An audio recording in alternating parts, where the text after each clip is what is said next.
свет полунощ, в часовете, когато кукумявките тръгват на лов и над могилите призрачно свети тревата. От черния вир на небето слиза Христос и моли за риза да стопли плътта си.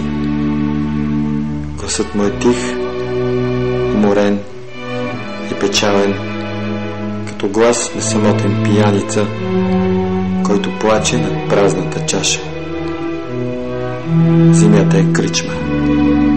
Кръчма на древно пристанище и кръстът е фар, онемял и отдавна загаснал.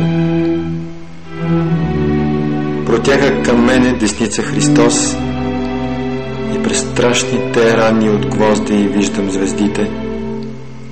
С приковани криле върху лунния рог сухи облаци бавно се скапват и падат надолу на дрипи. Господи, Господи, устарява светът. Равнодушно и хладно, без еретически мисли, той отваря врата след врата и по пътя си скубе горите. Този свят пеперудите смила на прах и търси красивото в гроб на случайно изровен езичник. На Твоите риби, Господи, някога нахранили земята, хайверът е отдавна вкаменен, изгризали са плъховете чудесата без остатък и все по-гладни с тихи стъпки стягат обръча около мен. Аз нямам броня, аз съм беззащитен. По-беден съм от вятъра дори. Не си отивай, Господи, не си отивай. Вземи последната ми риза.